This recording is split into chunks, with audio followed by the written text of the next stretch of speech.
My name is Tim Santel. I'm a special agent with the U.S. Fish and Wildlife Service, Office of Law Enforcement in Springfield, Illinois.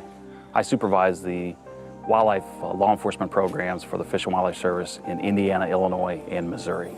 As agents with the Fish and Wildlife Service, we routinely are investigating complex criminal investigation of various wildlife. The part that makes our job a little different from other agencies is, we're talking about wildlife. We're talking about crimes that occur out in the wild, and there's not always a witness to those crimes.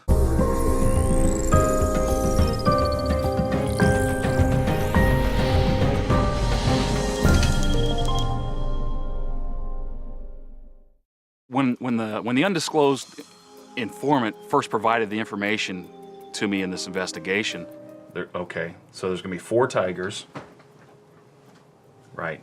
Well, I was fairly skeptical about the fact that there were actually people killing big cats in cages.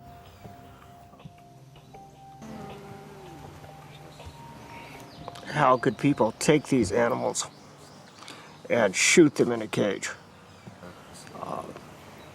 How barbaric. How inhumane.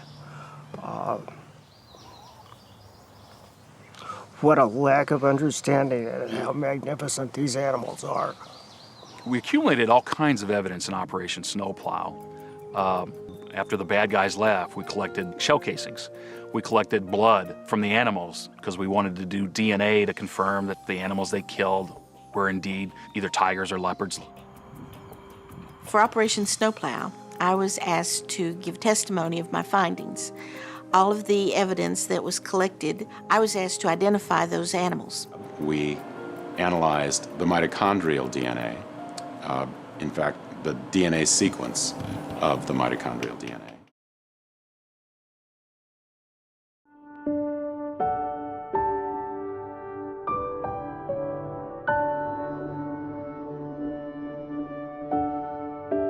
My name is Will Brady, and I'm in the sport of modern pentathlon. That's running, swimming, shooting, fencing, and equestrian all done in one day. And I'm earning my bachelor's degree in multimedia design and development at DeVry University. DeVry University has really supported all of my Olympic dreams as well as my academic dreams. They're making sure that I'm pursuing both my athletics as well as my educational career. They've been a great motivational point, and frankly, they've been mentors towards me. When I'm faced with a deciding moment and I'm really having a tough time pushing through it, I normally turn to my dad.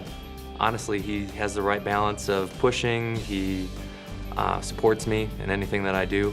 He's a huge factor in my life for really pushing me to get through those breakthrough moments.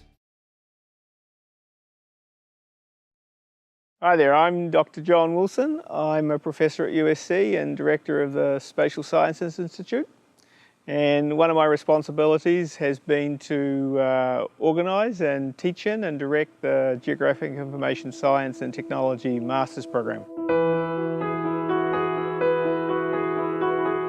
And our program is unique in 3 important respects. Number 1, we combine the best of geography, spatial analysis, visualisation and computer science, data storage, retrieval. Number 2, we try to integrate both sort of the educational components with leading edge research of the day in these fields.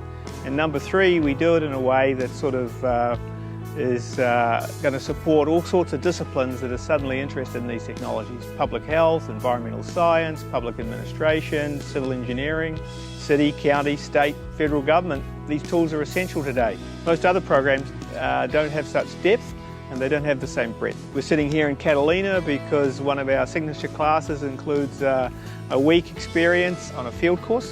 One of the things we're trying to establish in the next day or so is how ambitious or capable or both you all are.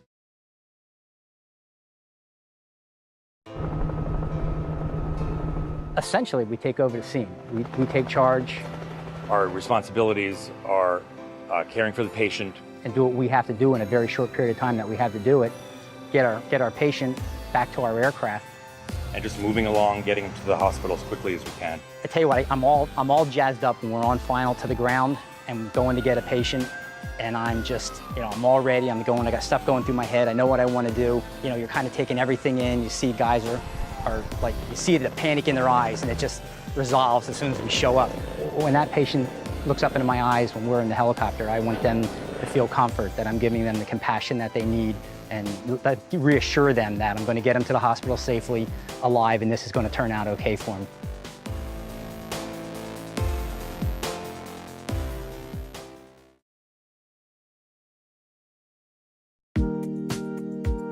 Urban lofts have a built-in style. Cement pillars, timber beams, and vaulted ceilings create an immediate connection to a building's history and rhythm of the city. For our friend Susan, her loft is an extension of her funky aesthetic taste.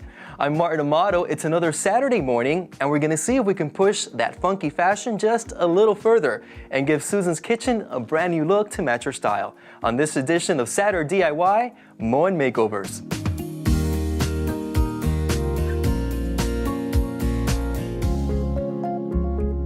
Susan, at first glance, I must say, this looks like a pretty nice kitchen. Thank you. What don't you like about it? I don't feel that this kitchen fits with the vibe of the rest of my unit.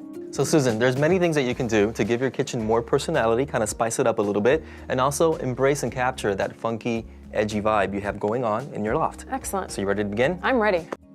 Susan, we worked really hard today. We did. Let's check out the results. Brand new stainless steel sink. It is so pretty. And of course the matching faucet from I Moen. love my new faucet. And if you guys want to check out more fast and inexpensive room makeovers, please go to the design and planning section at moen.com. And there you have it. Are you happy? I'm thrilled. Another fabulous room makeover finished in about a day and for around $1,000. You can do it. Until next time, I'm Martin Amato for Saturday DIY Moen Makeovers. Cheers. Cheers. So what are you cooking, huh?